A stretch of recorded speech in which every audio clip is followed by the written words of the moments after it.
पाटलापाशी घोडेस्वारला. येसाजी रांजात येऊन पोचला. पाटलाच्या वाड्याला वेढा टाकला.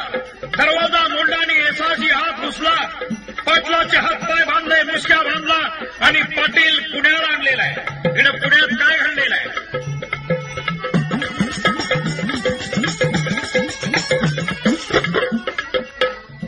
राजे आपल्या महालात जाताच सई दुधाचा ग्लास घेऊन आलेला आहे. सईनी दुधाचा ग्लास आणलेला पाहिला, पण राजे काही बोलले नाही. दरवाजा बंद करून घेतला. महासाहेबांनी जरी हली मारली तर राजांनी दरवाजा उघडला नव्हता. उद्या पाटलाचं काय करायचं या विचारात रात्रभर राजे जगदंबे. कठोर शासन. सकाळीच राजे उठलेले आहेत. राजांनी सचल स्नान केलं, पोशाख केला, अंगावर दागिने घातलेले, गळ्यात मोत्याचा कंठा, कवड्याची माळ, शिवगंध कपाळाला लावला आणि राजांनी भवानी मातेच्या मूर्तीला प्रणाम केला. राजे मासाहेबांच्या दर्शनाला आलेले. मासाहेबांनी विचारलं, राजे सणासुदीची कपडे आज घातलेले आहेत. नकली राजा. काय म्हणालात राजे? नामधारी राजा. मासाहेब आमच्या बरोबर दरबारी चला. इकडे दरबारात काय झालेलं आहे? लाल मानाचा तो चौतरा तुडुंब भरलेला आहे. वाडा गजबजलेला आहे. प्रत्येकाची चर्चा चाललेली आहे. जिजाऊ मासाहेबांनी राजे येत्याले पाहताच वाड्यात शांतता पसरली. राजे वीरासन घालून बसले. दादोजी होते, जिजाऊ मासाहेब होत्या आणि राजे म्हणाले, येसाजी पाटील आणलं. हाजी हजर करा आमच्या समोर. दंडाला काढण्या लावलेला पाटील वाड्यात आणलेला आहे. त्यांनी दोन्ही हात जोडलेले आहे आणि दादोजीला पाहिलं, मासाहेबांना पाहिलं. पाटील काय म्हणत आहे? मासाहेब प्रणाम. दादोजी प्रणाम. शिवाजी राजे प्रणाम. राजाने नुसतं डोळ्याने पाटलाकडे पाहिलं. मगरुरीनं बोलणारा हा पाटील आज मला प्रणाम करत आहे. राजाने एकदा मासाहेबांच्याकडे पाहिलं, एकदा दादोजीकडे पाहिलं आणि पाटील म्हणाले, राजे काय म्हणतात? पाटील तुम्हाला विचारायचंय, उत्तर द्या. काय रामजी, हाच का तो मूर्ख? हो, यानंच माझ्या पुरीची इज्जत सुटली. यानंच माझ्या मुलीला बरबाद केली. या नीचाने याला खलास करो. रामजी काय म्हणणं आहे पाटील आपलं? मला गोमुखत न्याय मिळावा. मला न्याय मिळावा. दादोजी मला न्याय मिळावा. मासाहेब न्याय मिळावा. पाटील तुम्हाला न्याय मिळेल. ज्या मुलीवर तुम्ही बलात्कार केला, जिचं सर्वस्वी तुम्ही नष्ट केलं, त्या मुलीलाही तुमच्याबद्दल इथं काय सांगायचं आहे? ती जर तुमच्याबद्दल इथं बोलणार असेल तर तुम्हाला न्याय मिळेल. नाही, ती या जगातून नाहीशी झाली. पाटील तुम्हाला न्याय मिळणार नाही. हे साची पाटलाला घेऊन जा. याच्या हातपाय तोडा, गाडवा बसा आणि रांजात पाठवा. मासाहेब दादोजी शिवाजी राजे मासाहेब पाटील. ती मुलगी यावेळेला अशीच बोलली असेल, मी तुमच्या पाया पडते हो, पण माझ्या अंगाला हात लावू नका, माझं सर्वस्वी लुटू नका, असं करू नका. पण नीच्या ज्या हातानं तू तिला कवटाळस ते हात कलम केले जातील. हे साधी हुकमाची अंमलबजावणी करा. घेऊन जा पाटलाला. जिजाऊ मासाहेबांचं अंग लटलट कापायला लागलेलं आहे. भडकलं, पोहार भडकलं. आता काय होतंय कोण जाणे. एवढ्या दादोजी काय म्हणत आहेत? मासाहेब आपला शुभा खरा राजा शोभला. थोरले राजा असते तर आज त्याला केवढा आनंद झाला असता. मासाहेब मी गणपतीला जातो, मी कष्टात जाऊन येतो, गणपतीला दंडवत घालतो की माझ्या राजाच्या सदैव पाठीमागे उभे राहा. शिवाजी राजांचं कौतुक झालं. शिवाजीचं झालं बोलबाला झाला.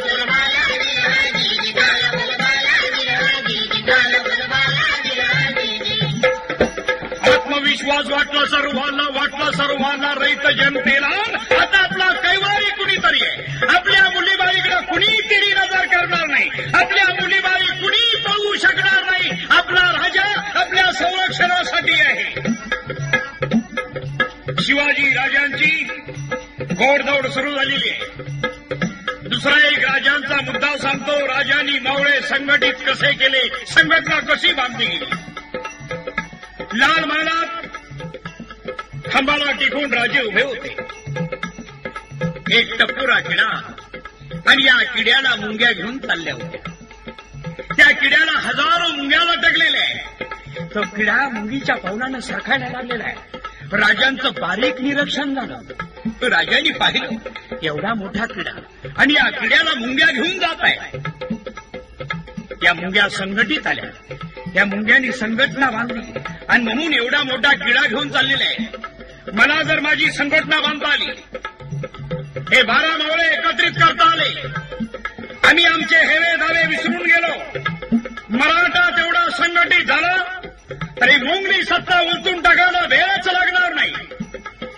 इथूनच राजांच्या संघटनेची शक्ती वाढली गेली.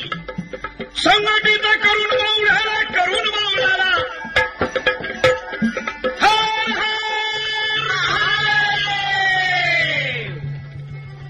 संघटित करून मावळ्याला.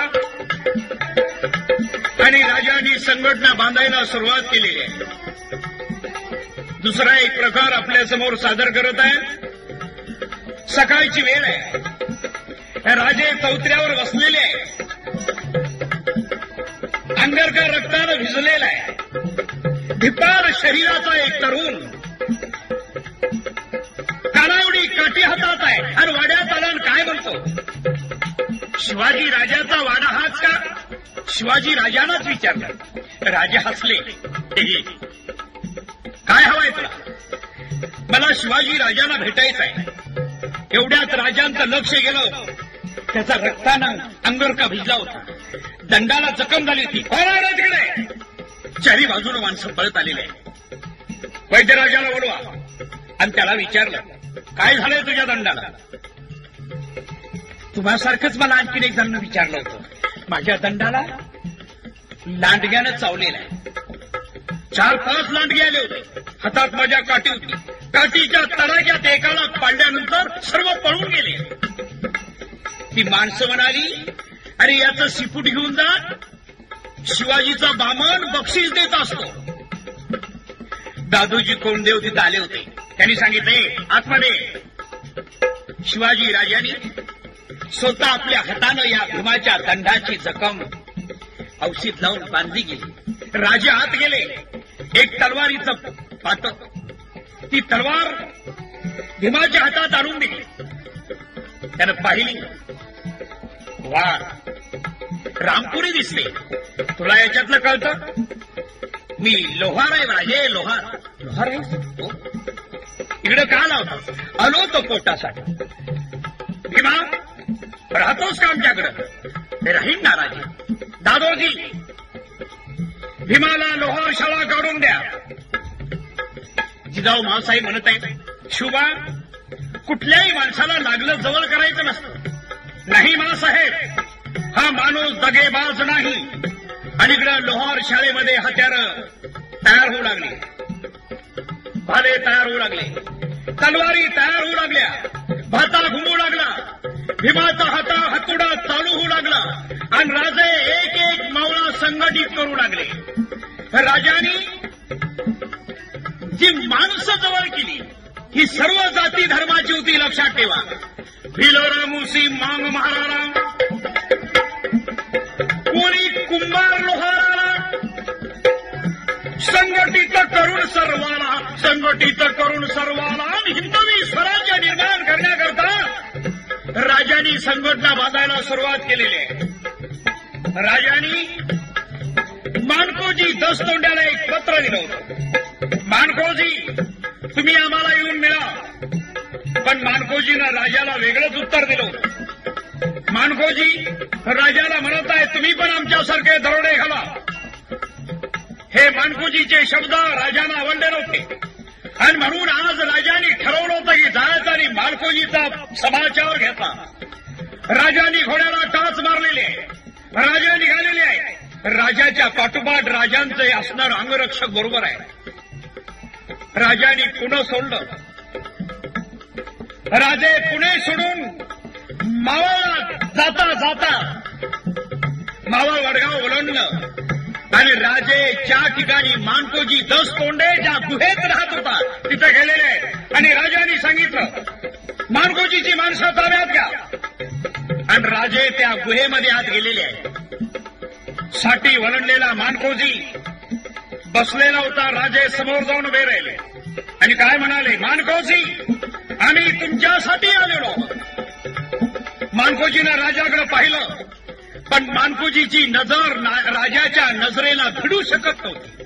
मानकोजीनं विचार केला 40 वर्ष झालं माझ्या नजरेला कुणी नजर लावली नाही, पण या पोराच्या नजरेला नजर लावत असताना आपली नजर खाली पडते. कुणीतरी अवतारी पुरुष असावा, सामर्थ्य ऐका. मानकोजी उठून वेळ राहिले. एवढ्यात राजे काय म्हणत आहे, मानकोजी काका स्वराज्यासाठी तुमची आम्हाला गरज आहे. राज आहे हा मानकोजी स्वराज्यासाठी काय तुमच्यासाठी आपला प्राण अर्पण करी.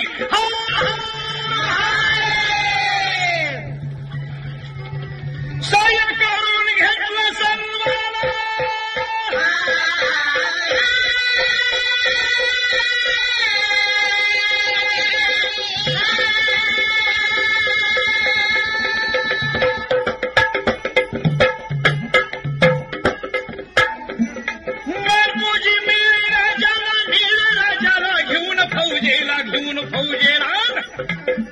इकडं जिजाऊ मासाहेबांनी काय केलं होतं, दादोजींना सांगून मुशी खोऱ्यामध्ये जाता दराला मोंगली थांबायची नाही त्याचं नाव ऐकून.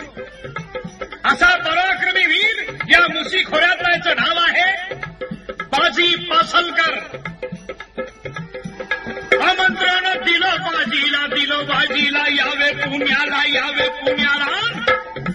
दादोजीनं निरोप काही दिला. दादोजीनं बाजी पासलकरला निरोप दिला. जिजाऊ मासाहेबांनी आणि शिवाजी राजांनी तुम्हाला पुण्याला बोलवलेला आहे. तो बाजी पासलकरांनी निरोप येताच आपल्या संवड्याबरोबर बाजी पासलकराचा एक मित्र आहे मातंग समाजातला, याचं नाव आहे काळोजी. संगती घेऊन काळोजीला प्रिय मित्राला घेतलं दोस्ताला. बाजी जेव्हा आला पुण्याला, बाजी पासलकर पुण्याला आलेला आहे. काय बाजी पासलकराचं व्यक्तिमत्व म्हणा, तिळधार शरीर, त्या कल्लेदार मिशा, काळे टप्पुरे डोळे, वाढतं वय, हा करारी भण्याचा बाजी पाहिला. जिजाऊ मासाहेब काय म्हणत आहे, बाजी आपल्याला एवढ्यासाठी आम्ही आमंत्रण दिलं, शिवाजी राजाला सहाय्य करा, शिवाजी राजाला सहाय्य करा, राज्य वाढवा, देश सांभाळा, धर्मही पाळा. जिजाऊ मासाहेबांनी बाजीला प्रश्न करताच बाजीनं प्रणाम मातेला, शिवाजी राजाला बाजीनं दिलं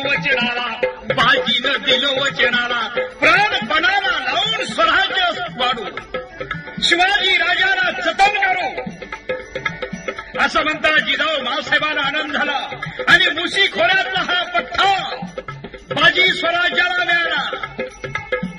बाजीनं दिलं वचनाला, सांभाळू शिवाजी राजाला आणि हिंदवी स्वराज्य निर्माण करू.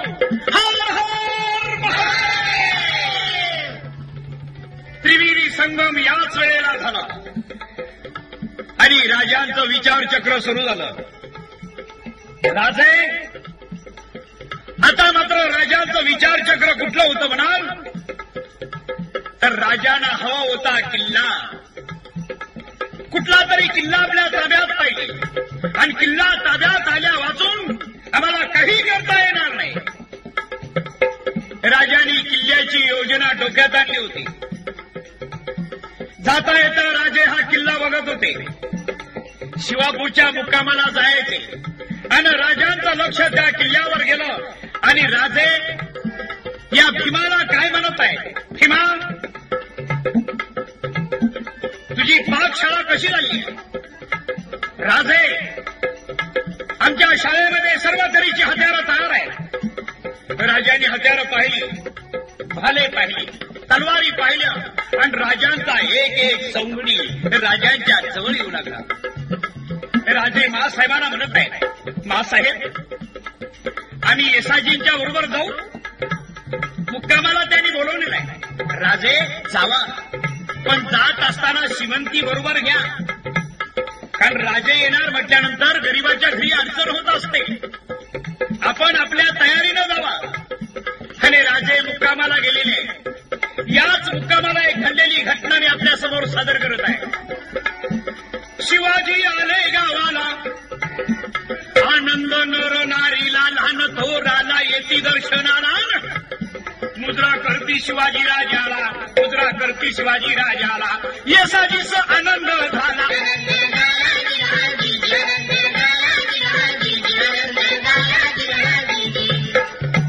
शिवाजी राजे वस्त्रीवर बसलेले आहे, घोंगडं टाकलेलं आहे. या घोंगड्यावर बसलेले राजे चांदणं पडलेलं आहे. काय वृद्ध माणसं आली राजाच्या समोर आणि म्हणत आहेत, राजे एक वस्तू आपल्याला आम्ही भेट देणार आहे. ही मुलगी होती. या मुलीला नाव नाही. मी म्हणाल बिन नावाची मुलगी कशी? अशी ती मोंगलांनी पळवून आलेली मुलगी होती. त्या गडावर होती, तिला जनानखान्यात टाकायची होती. हे मनोहर गड या गडावर असल्यामुळं तिचं नाव मनोहारी ठेवण्यात आलं होतं. आणि सांगितलं, राजे ती अनाथ आहे विचार. मोंगलीला आपल्या जनानखान्यात नेणार होते. ही आमच्या स्वाधीन झाली, आम्ही तुमच्या स्वाधीन करत आहे.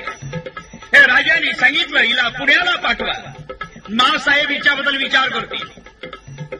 हीच राजांच्या सानिध्यात नेहमी असणारी मनोहारी लक्षात ठेवा. दुसऱ्या दिवशी राजे परत निघालेले आहे. सकाळची वेळ आहे. डोंगरातलं धुक्क तसंच आहे. पक्ष्यांची किलबिल ऐकायला येत आहे. जात्यावर बाया ओव्या म्हणायला लागलेल्या आहेत. एका डोंगराच्या कपारीमध्ये लोकांचा थवाच्या थवा आलेला आहे. राजांचं लक्ष गेलं आणि राजे काय म्हणत आहे, येसाजी कुणी दगावलं तरी नाही ना? नाही राजे, तसं काही चिन्ह दिसत नाही, पण लोक डोंगराच्या बाजूला येत आहेत. राजे थोडा वेळ थांबले आणि राजाने विचार केला आणि राजाने आपल्या घोड्याचा लगाम खेचला आणि त्याच बाजूला राजे तिकडे गेलेले. तिथे आले तर राजांना कळलं वाघाने एक गाई खाल्लेली होती. राजांना कळताच राजे म्हणाले, नाही, गाईचं रक्षण करणं हे आमचं आद्य कर्तव्य आहे. तो वाघ कुठं लपला असेल त्याचा शोध करा. हा हा म्हणता लोकांना आनंद झाला. शिवाजी राजे वाघाची शिकार करणार, शिवाजी राजे वाघाची शिकार करणार, शिवाजी राजे वाघाची शिकार करणार. आणि शिकारी मंडळी शिकार उठवू लागलेले आहे. डबे वाजू लागले आणि वाघ जिथं लपलेली जागा होती ती दाखवली आणि चारी बाजूला आवाज होऊ लागला. हकारी हकार येऊ लागला. डबे वाजू लागले.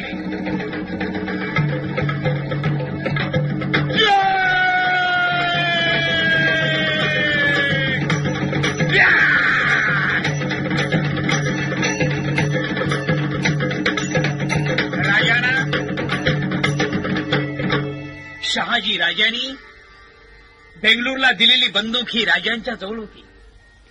राजांनी ती बंदूक ठसलेली होती.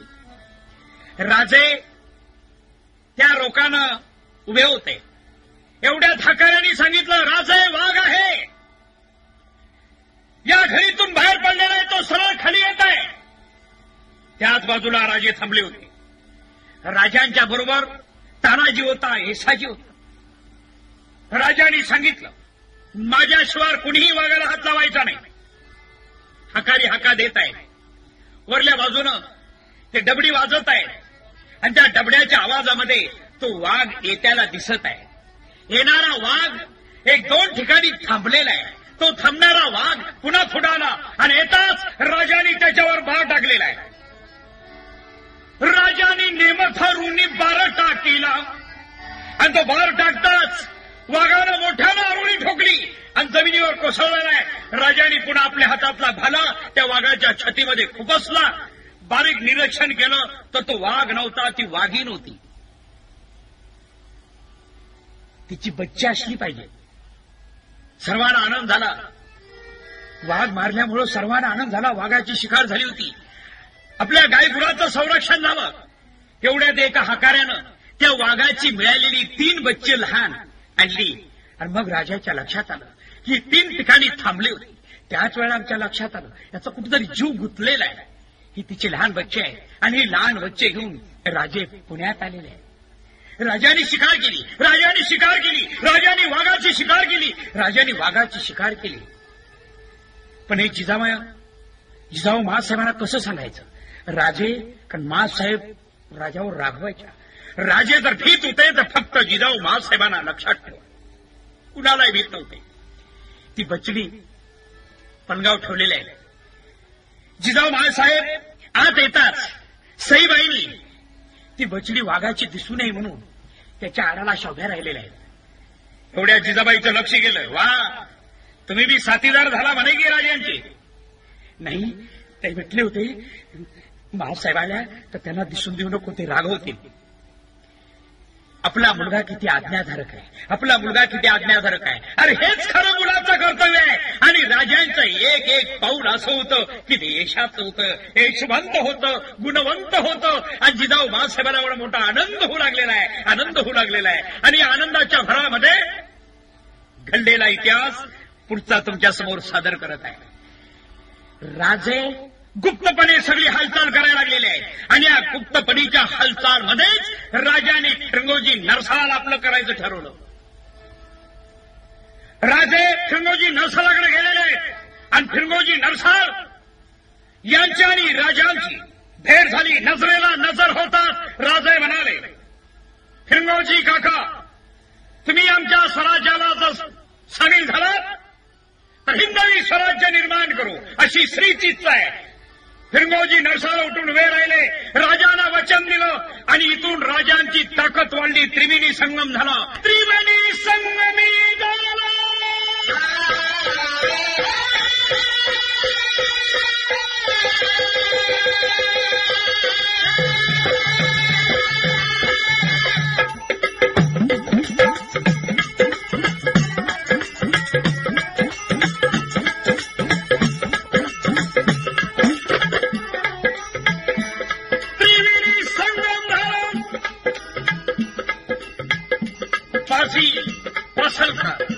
फिरंगोजी नरसाळ आणि मानकोजी दसतोंडे ही 3 उत्सदी माणसं शिवाजी राजांना मिळाली. आणि संघटना राजांनी बळकट केली. आणि आता तोरण्याला तोरण बांधायचं राजांनी ठरवलं. हे स्वराज्याचं पहिलं तोरण पुढच्या भागात मी तुम्हाला ऐकवणार आहे.